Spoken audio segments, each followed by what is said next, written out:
Welcome to the end of this series where I have been studying eschatology for the last 30 days to try and land somewhere.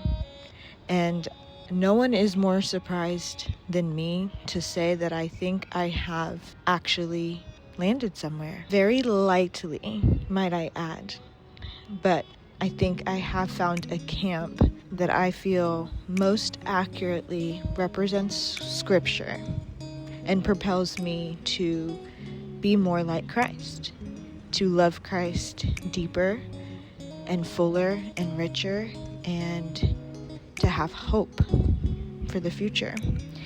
So in the beginning of the series, I started off in the premillennial camp, which I've went over several times, and very soon I came to realize that it didn't feel very biblical, although I did find many intelligent, wise, smart people in this camp, and I respect it. For me, when I read the Bible, it didn't line up all the way, at least not as much as the other camps did. And so very quickly it became down to amillennialism and post-millennialism. After studying amillennialism, I found it to be really eye-opening, especially what happened in AD 70.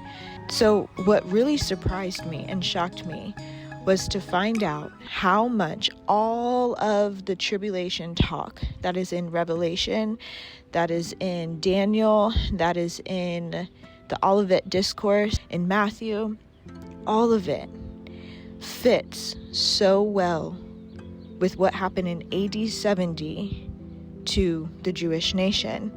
And when you read Revelation and when you read the Olivet Discourse, that when Jesus is describing what is to happen during this tribulation, he's saying this generation will not pass until these things take place. And that always used to trip me up, like, is this symbolic? Like, what does this mean? And he talks about the destruction of the temple. He says not one stone is going to be left overturned. And then in Revelation, he says these things must soon take place. There's so much discussion.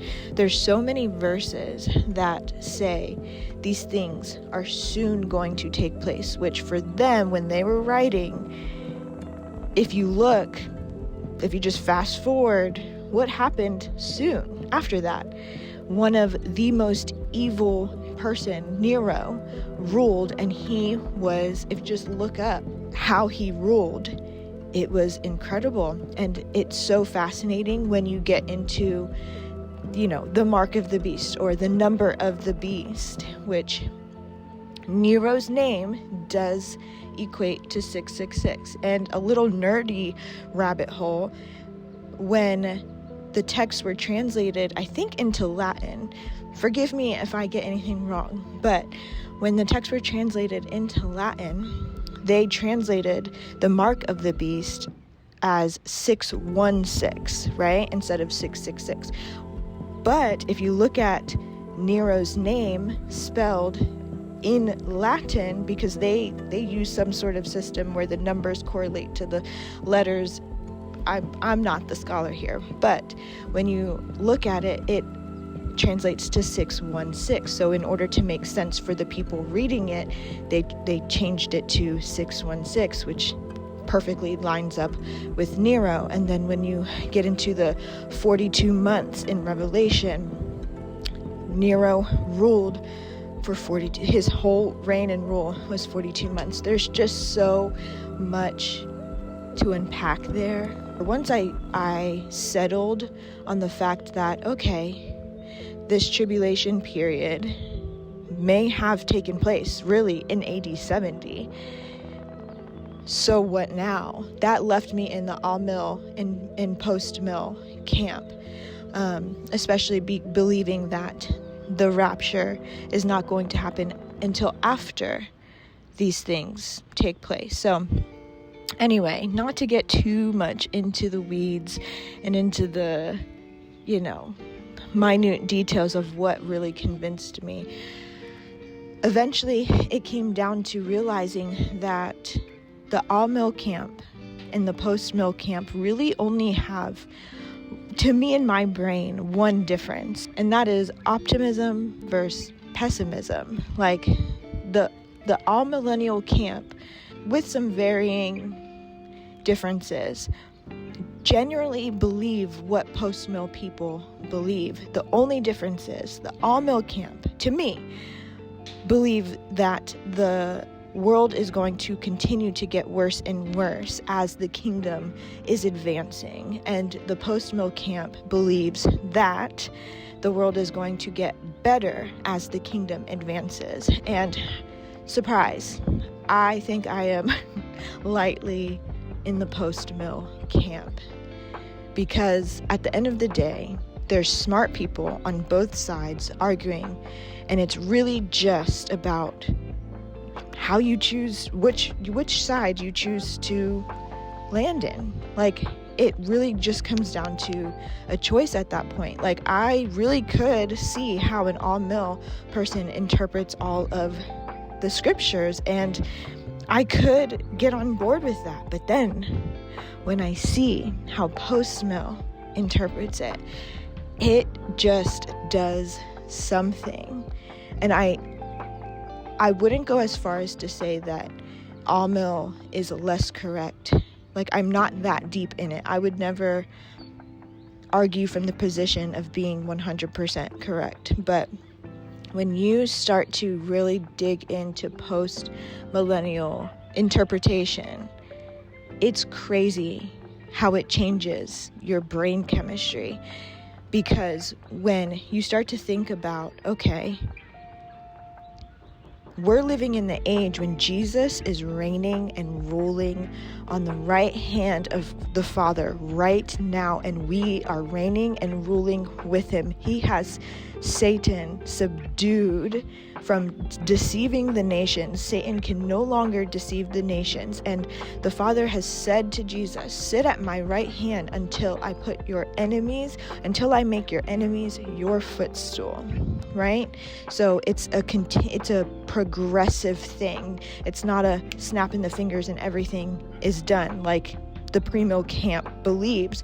It's until I make your enemies your footstool. That means the world is progressively being subdued in the world, right? And how is that happening? It's happening through his body and his church going out. Oh, I could really go on this. It just changes the way you look at the world and what Jesus is doing in the world and the possibilities. It makes you want to get more involved in your community because you believe that Jesus is actually making a change and you have the power and authority to do so. You know, it's so fascinating, like the switch, because in the pre-mill camp or even all mill, if you believe that, you know, the world is just going to get worse and worse and worse, it subconsciously affects how you show up in this world and the hope that you have for the salvation of others. But from a post-mill perspective, when you think about the future, you start to see how everything you're doing now is setting up seeds for this day when the world actually will be Christianized. And I had this thought this morning of like, there are certain countries right now that used to be Christian countries that are now not. Who's to say the same thing can't happen in reverse, but to multiple countries? And here's the kicker. Here's the crux of it all. Here's the question of all questions. Why is it that when Jesus said, go and make disciples of all the nations, and when the gospel is going to be preached to the ends of the earth, and then the end will come, why do we think that's not going to be successful? Why do we think that that's going to be some little minuscule thing? Like, why do we not believe that Jesus is going to be victorious in preaching the gospel to the ends of the earth and people actually coming to faith? Like, that just blows my mind to think, like, actually your eschatology really points to whether you think Jesus is victorious or not, is going to be victorious on this side of eternity. And I believe that he will be. So, I don't know, I really could go on and on and on about this, but I just wanted to provide a little update because my ADHD has already kind of moved on from this. I'm still reading so much, still watching so much, but as far as making videos about it, I feel like I've been just talking to myself and my husband and a few other people who may find it interesting. So for those people, I wanted to provide an update, but I also want to provide a challenge to any of you guys to really look into this stuff. It's not just reserved for the scholars and for the really smart people. Like, you can look into this stuff and have a good grasp on it and really come to a conclusion. I especially challenge you to consider what you already believe about the end times. If you don't even want to think about it, I have a lot of friends that don't even want to think about it because it has always been this daunting, scary thing. I challenge you to just think about it and consider it, and consider how it actually has the power to affect everything that you do. What I love about post-mill theology and the people in this camp is how, yes, all Christians, Bible-believing Christians believe that they should incorporate the Lord in everything they do. But post-mill people, no, they don't just believe it. They practice it to a degree that is exciting. Like, it's exciting. They practice it with conviction, and it truly has the power to transform the world, communities, states, etc. I honestly could go down the rabbit hole because I think where a lot of people get tripped up in post-mill theology is where it intersects with politics. And lately I've been coming to this conclusion that Christians are way too afraid to intermingle their politics with their theology. Like, I'm becoming more and more baffled as to why people think Jesus should be left out of anything.